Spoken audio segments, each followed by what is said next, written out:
So hello guys, welcome back to another video. तो आज हम the beginning after the end के episode 5 को यहाँ एक्सप्लेन करने वाले हैं। तो चलिए बिना टाइम वेस्ट किए वीडियो को स्टार्ट करते हैं। तो स्टार्टिंग में हमें आर्थर और तेसिया को दिखाया जाता है जो यहाँ पर टेलीपोर्ट होकर एल्फ किंगडम में आ जाते हैं, लेकिन तभी वहाँ के जो रॉयल गार्ड्स होते हैं वो आर्थर को काफ़ी बुरी तरह से यहाँ पकड़ लेती हैं और लगभग आर्थर को यहाँ पर मारने ही वाले होते हैं। तो आर्थर काफी जोर से तेसिया का नाम लेता है, मगर यहाँ पर तो तेसिया बिल्कुल खामोश खड़ी थी और ये देखकर आर्थर काफी शॉक्ड हो जाता है और सोचता है कि शायद तेसिया सिर्फ मेरा भरोसा जीतने के लिए मेरे साथ इतनी अच्छी थी अब तक। और तभी एक गार्ड कहता है कि चलो अब इसे खत्म कर दो। एंड तभी तेसिया चलाती है और इन रॉयल गार्ड्स को यहाँ पर आर्थर को मारने से रोक लेती है। एंड तभी वो रॉयल गार्ड कहता है कि नहीं, मुझे इसे खत्म करना होगा, ये ह्यूमंस हमारे लिए काफी खतरनाक है और ये बिल्कुल भी अच्छे नहीं होते। एंड तभी तेसिया कहती है कि नहीं, तुम ऐसा नहीं कर सकते। तो कुछ गार्ड कहते हैं कि इसने तेसिया का ब्रेन वॉश कर दिया है, मगर तभी वहां पर टेलीपोर्टेशन गेट ओपन होता है और हमें दिखाया जाता है कि वहां से एक ओल्ड एल्फ निकलता है और कहता है कि छोड़ दो इस ह्यूमन को। और फिर तेसिया यहाँ पर आर्थर के पास आ जाती है और फिर ये एल्डर एल्फ अपना इंट्रोडक्शन देता है और कहता है कि मैं इस किंगडम का फॉर्मर किंग हूँ और मेरा नाम विरियन है और मेरी ग्रैंड डॉटर प्रिंसेस तेसिया को बचाने के लिए तुम्हारा बहुत शुक्रिया। और ये सुनते ही आर्थर काफी शॉक्ड हो जाता है और तेसिया की तरफ देखते हुए कहता है कि क्या प्रिंसेस, और सोचता है कि इसका मतलब ये एक रॉयल फैमिली से है। और तभी हमें दिखाया जाता है कि तेसिया के मॉम और डैड भी यहाँ पर आ जाते हैं जो कि इस किंगडम के किंग और क्वीन भी होते हैं। और तभी तेसिया भागकर इनके गले लग जाती है और ये यहाँ पर काफी ज्यादा खुश होते हैं। एंड तभी किंग कहता है कि सोल्जर्स, ये ह्यूमन यहाँ पर क्या कर रहा है, जल्दी खत्म कर दो इसको। एंड तभी ग्रैंडफादर कहता है कि रुको, मैंने ही इनको रोका है क्योंकि ये ह्यूमन बता रहा है कि इसने तेसिया की जान बचाई है। एंड तभी तेसिया कहती है कि बिल्कुल ठीक ग्रैंडफादर, बल्कि हमें इसको कैसल में ले जाना चाहिए। एंड फिर किंग कहता है कि क्या, एक ह्यूमन और हमारे कैसल में। और फिर भाई तेसिया काफी प्यार से रिक्वेस्ट करती है एंड यहाँ पर किंग को ये मानना ही पड़ता है। और फिर तेसिया आर्थर से कहती है कि चलो हम काफी खेलेंगे और खाना भी खाएंगे, मगर आर्थर यहाँ काफी कंफ्यूज दिखाई पड़ता है। एंड फिर ग्रैंडफादर कहता है कि हम इस बारे में बाद में बात करेंगे। एंड तभी आर्थर और तेसिया इस एलेनोर सिटी के बीच में से जा रहे होते हैं और आर्थर ये सिटी देखकर काफी ज्यादा शॉक्ड रह जाता है क्योंकि यहाँ की टेक्नोलॉजी काफी ज्यादा हाई होती है और यहाँ के एल्फ सिटीजन्स आर्थर को देखकर काफी अजीब रिएक्शन दे रहे होते हैं। और ह्यूमंस एल्फ के काफी ज्यादा पुराने दुश्मन भी है और एक दूसरे को बिल्कुल भी यहाँ पसंद नहीं करते। मगर यहाँ तेसिया आर्थर के साथ काफी अच्छा बर्ताव कर रही होती है। एंड दिस मोमेंट आर्थर को याद आता है जब तेसिया बिल्कुल चुप और खामोश खड़ी थी। और आर्थर सोचता है कि मुझे यहाँ काफी एक्टिव रहना पड़ेगा चाहे जो भी हो जाए। एंड तभी आर्थर के चेस्ट में फिर से दर्द होना स्टार्ट हो जाता है। एंड तभी हमें कैसल को दिखाया जाता है जहाँ काफी सारे केयर टेकर्स आर्थर और तेसिया के सामने खड़े होते हैं और इधर तेसिया इनसे कहती है कि तुम लोग आर्थर का काफी ज्यादा ख्याल रखना।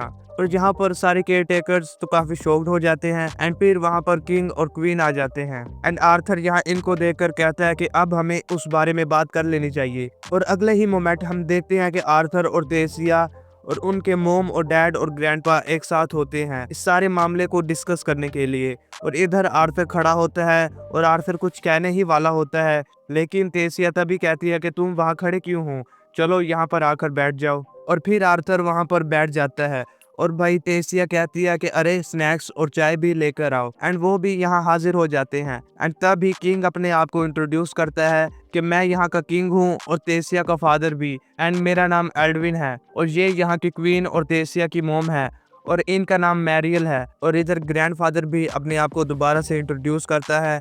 एंड फिर आर्थर भी अपने बारे में बताता है कि ये किंगडम सैफिन का रहने वाला है और ये और इसकी मोम और डैड एक गांव में रहते हैं और इनकी जिंदगी काफी सादा है। और फिर किंग कहता है कि बताओ क्या हुआ था तब। और फिर आर्थर सारा मामला बताना शुरू कर देता है और फिर आर्थर की सारी बातें सुनकर किंग काफी ज्यादा हैरान हो जाता है और कहता है कि क्या स्लेव ट्रेडर, और वो भी ह्यूमंस थे ना।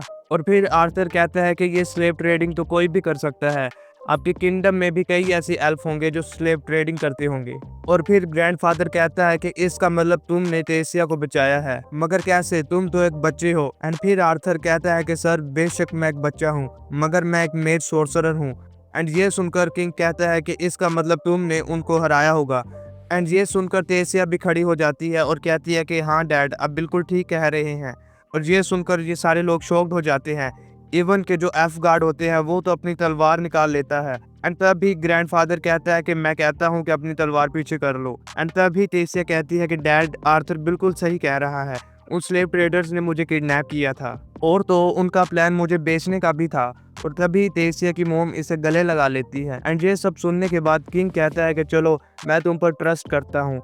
एंड तभी आर्थर कहता है कि मेरी आपसे एक रिक्वेस्ट है किंग, मैं अपनी फैमिली से मिलना चाहता हूँ और सेफिन किंगडम में वापस जाना चाहता हूँ। और ये सुनकर किंग कहता है कि क्या तेसिया को बचाने के बदले मैं तुम्हारी बात मानूं? ऐसा बिल्कुल भी नहीं हो सकता। और तभी तेसिया किंग की तरफ काफी गुस्से से देखती है। फिर किंग कहता है कि जो टेलीपोर्टेशन गेट है ये 7 साल में एक बार ही ओपन होता है, जहाँ पर तीनों रेस के जो किंग होते हैं वो मीटिंग करते हैं। मगर पिछले 2 साल पहले ही ये सब हो चुका है और अभी ये गेट तकरीबन 5 साल बाद ही खुलेगा। और किंग कहता है कि मैं 5 साल तक तुम्हें नहीं रखूंगा, इसलिए मैं अपने सोल्जर्स के साथ तुम्हें तुम्हारे घर भेज दूंगा और कल ही तुम्हें रवाना किया जाएगा। और ये सुनकर आर्थर थोड़ा सेटिस्फाइड होता है, मगर तभी इसके चेस्ट में काफी पेन होने लग जाता है। और इधर विलियन ये नोटिस कर लेता है और जब वो नहा रहा होता है तो उसका पेन इंक्रीज होते ही जा रहा था। और वो कहता है कि सिल्विया प्लीज मुझे बचा लो इस दर्द से। एंड फिर जो आर्थर है वो कैसल के ऊपर किसी खाली जगह पर रिलैक्स के लिए चला जाता है। और फिर आर्थर देखता है कि तेसिया और उसके पेरेंट्स काफ़ी ज़्यादा खुश थे एक साथ और काफ़ी इंजॉय कर रहे होते हैं। और ये देखकर आर्थर को अपने मोम और डैड की याद आ जाती है और सोचता है कि पता नहीं मेरे मोम और डैड किस हाल में होंगे और जब मैं वापस जाऊंगा तो क्या वो मुझे एक्सेप्ट भी करेंगे और मुझे देकर खुश भी होंगे। एंड वो ये सब सोच ही रहा होता है और इधर तेसिया भी इसे देख लेती है। एंड फिर आर्थर जब वापस जा रहा होता है तो तेसिया भागकर इसके पास आ जाती है और कहती है कि Arthur, I am very sorry कि मेरे पेरेंट्स ने तुम्हारे साथ इतना रूखा सलूक किया। एंड ये सुनकर आर्थर कहता है कि अरे कोई बात नहीं लिटिल प्रिंसेस। एंड तेसिया कहती है कि अरे मुझे ऐसे लिटिल प्रिंसेस कहकर टीज मत करो। और तेसिया कहती है कि देखना तुम्हारे पेरेंट्स भी तुम्हें देखकर ऐसा ही करेंगे। आर्थर ये सुनकर थोड़ा इमोशनल तो हो जाता है और कहता है कि क्या वो ऐसा ही करेंगे? और तेसिया कहती है कि हाँ क्यों नहीं, क्योंकि वो तुम्हारे पेरेंट्स हैं और वो तुमसे काफ़ी ज़्यादा लव करते हैं और तुम्हारे कल वापस जाने के बाद मैं भी बहुत ज़्यादा मिस करूँगी तुम्हें। और ये दोनों ये बातें कर ही रहे होते हैं तो तभी वहाँ काफ़ी रोशनी हो जाती है और तभी तेसिया कहती है कि इनको यहाँ फायरफ्लाई फ्लावर बेल कहा जाता है। एंड तभी ये सीन देखकर आर्थर अपने पेरेंट्स को यहाँ पर याद करने लग जाता है। एंड मोमेंट हमें दिखाया जाता है कि आर्थर और तेसिया इन फायर फ्लावर के साथ काफ़ी इंजॉय कर रहे होते हैं। एंड तभी कोई चीज एकदम से तेसिया पर अटैक करने वाली होती है, मगर आर्थर जल्दी से इसे ब्लो कर देता है और भागकर इस चीज पर अटैक कर देता है। एंड वो देखता है कि ये कोई और नहीं बल्कि तेसिया के ग्रैंडफादर हैं। और आर्थर ये कहता है कि ये क्या पागलपन है, आपने तेसिया पर अटैक क्यों किया?